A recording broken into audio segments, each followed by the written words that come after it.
This isn't a food delivery app. It's a friction eraser. DoorDash doesn't win because of restaurants, or drivers, or discounts. It wins because it removes the energy cost of eating. Not time, not money, effort. The tiny resistance between I'm hungry and food is already on the way. And once you see how that resistance is quietly engineered out of the interface, you'll realize DoorDash isn't really selling food at all. It's selling relief from thinking.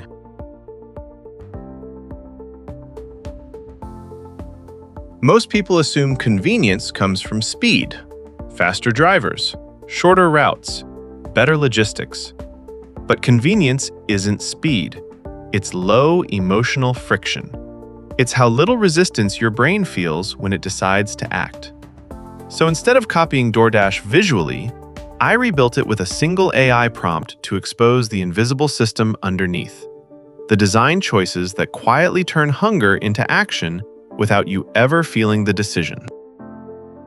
Everything you're about to see was generated from one prompt. No rearranging, no cleaning things up, no fixing it after the fact. Because if convenience is real, it should surface immediately. One prompt isn't a limitation, it's the test. First, look at the restaurant cards. They're large, image first, emotionally forward. This interface doesn't start with choice, it starts with desire. You're not asked, what do you want to eat? You're asked, which one of these already feels right? That's pre-commitment. Next, notice the repetition.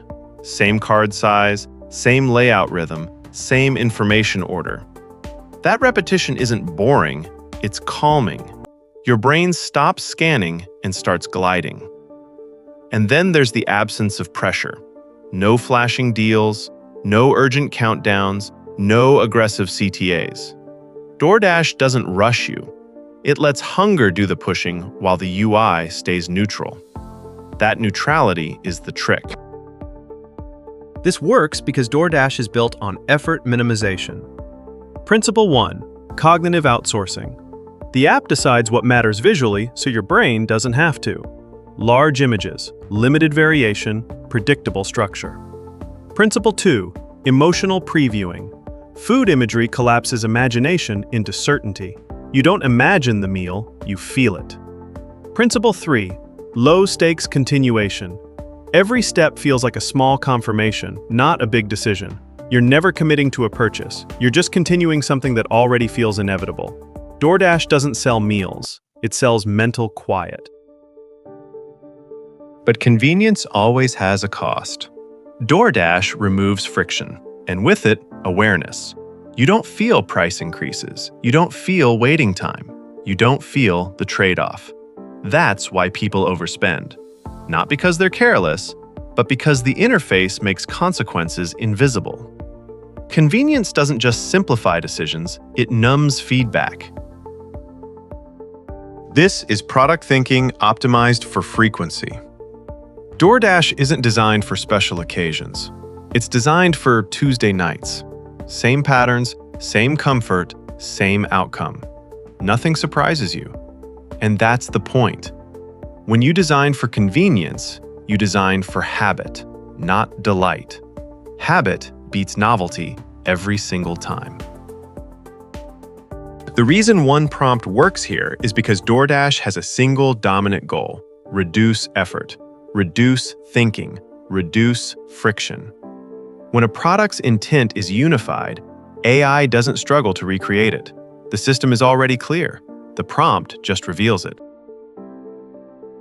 If you want access to this rebuilt UI and the exact design patterns behind it, they're available in the MetaBuildAI library. Next episode, we'll break down a product that does the opposite, one that thrives on choice instead of convenience. And if you want to support the channel directly, the Cash App is linked below. No pressure, just fuel for the system. Don't forget to like, comment, subscribe, and share this video.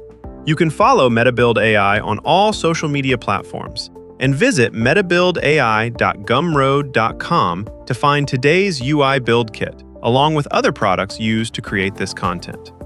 If you want to support the channel directly, You can also send support via Cash App, $MetaBuildAI.